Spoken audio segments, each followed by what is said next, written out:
نستعينه ونستغفره ونؤمن به ونتوكل عليه ونعوذ بالله من شرور أنفسنا ومن سيئات أعمالنا من يهده الله فلا مضل له ومن يضلله فلا هادي له ونشهد أن لا إله إلا الله وحده لا شريك له ونشهد أن سيدنا وسندنا وحبيبنا وشفيعنا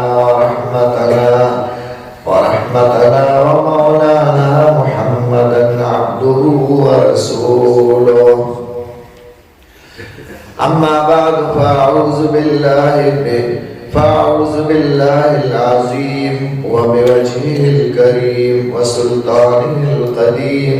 من الشيطان الرجيم. بسم الله الرحمن الرحيم. ربنا وابعث فيهم رسولا منهم يتلو عليهم آياتك ويعلمهم الكتاب والحكمة ويزكيهم إنك أنت العزيز الحكيم. وقال رسول الله صلى الله عليه وسلم: أشراف أمتي حملة القرآن وأصحاب الليل. وقال رسول الله صلى الله عليه وسلم: خيركم من تعلم القرآن وعلمه. وقال تبارك وتعالى: إنا نحن نزلنا الذكر وإنا له لحافظون. صدق الله العظيم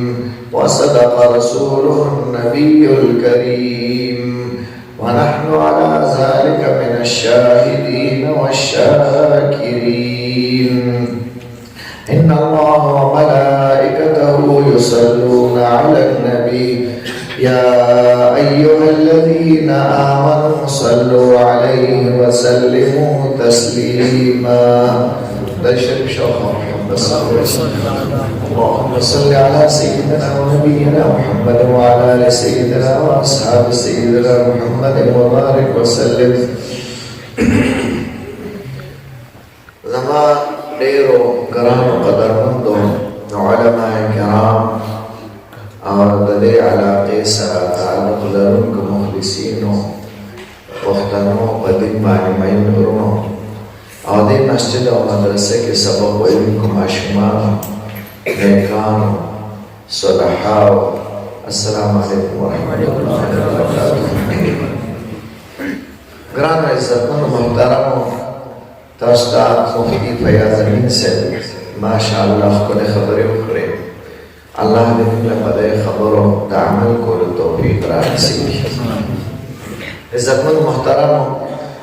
زه خپل ستاسو مجلس کې د ناستې باندې خپل سعادت او نیکبختي ګڼم چې الله ستاسو هم ښکلې خلکو کې، نیکانو خلکو کې، د دې علاقې اوسېدونکي لرونکو کې الله پاک ماته د حاضرۍ او د ناستې او د یو څو خبرو الله توفیق راکړي. عزتمنو محترمو، دا مساجد او دیني مدرسې، دیني ادارې، دیني مرکزونه، دا ټول علماء کرام، مدرسین حضرات، مفتیان حضرات، دا ټول د دین د حفاظت لپاره، د دین د بقا لپاره او په دې علاقه کې دیني رڼا خپرولو لپاره په دې فکر او محنت کې سره لګیا دي. نو زموږ بزرګان وایي د مدارسو خدمت کوونکي، بالخصوص د قرآن کریم خدمت کوونکي، دا د الله جل جلاله چې کومه ذمهواري د حفاظت د قرآن پاک اخیستې ده چې الله وایي وإنا له لحافظون، موږ ساتونکي د قرآن کریم یو. نو د دې ساتنه کې، د دې په حفاظت کې، د دې د خورولو کې، د دې په یادولو کې، د دې علومو خورولو کې دا ارکان، دا افراد، دا سړي علماء کرام، دا اصل کې د الله پاک د ذمه دارۍ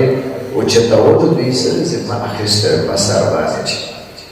او عجیبه شان ده د الله چې الله پاک د قرآن پاک خدمت، د دین خدمت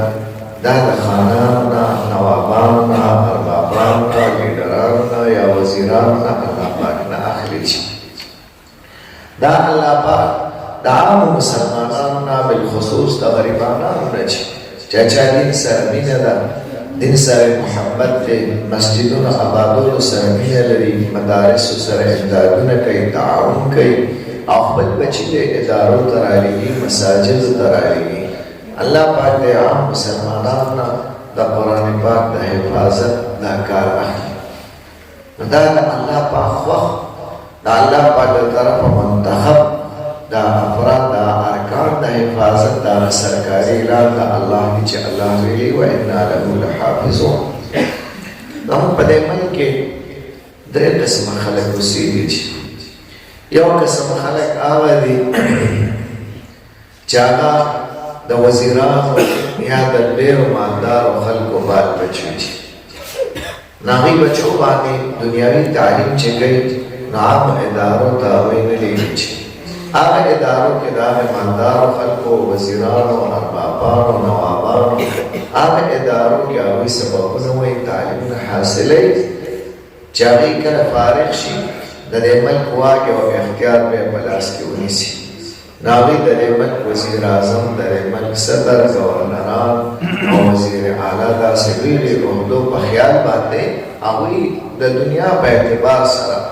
ډېر قیمتي ادارو کې چې ډېر اوچت فیسونه لري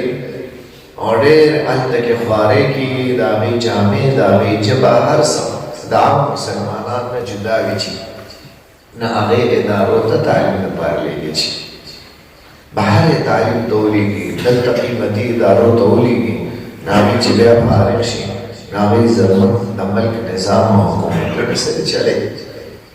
د هغوی واړه چونکې سختۍ نه وي لیدلې، غربت یې نه کتلی، قرضونه پرې نه وي،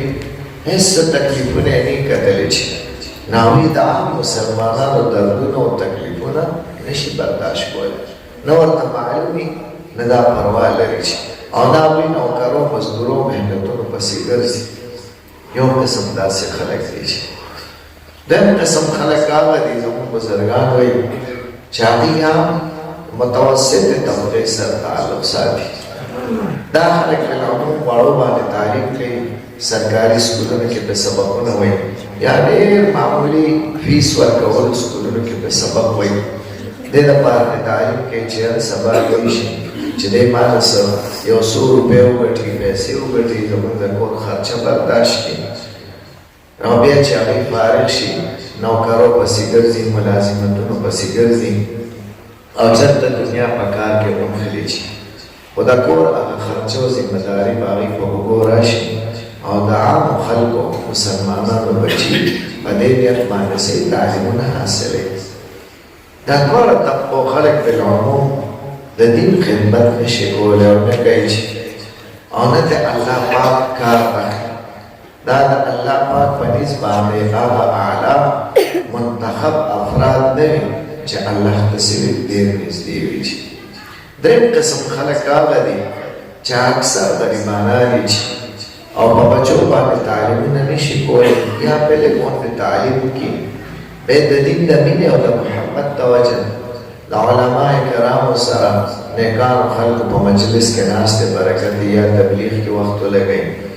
یا علماو سره ناسته پاسته وي، د دین فکر او محبت یې په زړه کې موجود وي، نو خپل بچي جوماتونو ته، دیني ادارو ته، مدرسو ته رالیږي چې دې خلکو سره په ظاهره پیسې نه وي، جامې کمزورې وي، خوراک یې کمزورې وي. دا ادارې، مساجد، دا دیني ادارې او مرکزونه او مدرسې دې وړو ته بالعموم مفت تعلیم ورکوي چې هېڅ ته نه غواړي د مور پلار نه چې دا ماشومان دلته کې څه زده کوي چې دې چې راشي ښکلی اخلاق زده کړي، تعلیم وکړي، د قرآن کریم تعلیم وکړي، یاد کړي، څوک په ناظرو ترجمو سره ووایي، الله پاک دا د دین خادمان جوړ کړي. زموږ والد صاحب فرمایل شهید اسلام چې یو څو بادشاهان نه علاوه بل چا د یو مالدارو خلکو کې او بادشاهانو کې چا د قرآن پاک خدمت نه دی کړی چې بالعموم کمزوره خلک کوي. دا الله پاک دا خیر دی ټولې دنیا ته چې دې کې اصل مقصد مساجدو کې مدارسو کې دې نه چې فارغ شي د دې تعلیم او دې نیتونو او مقصد د الله رضا وي چې دې د پیسو دپاره عهدې دپاره څوک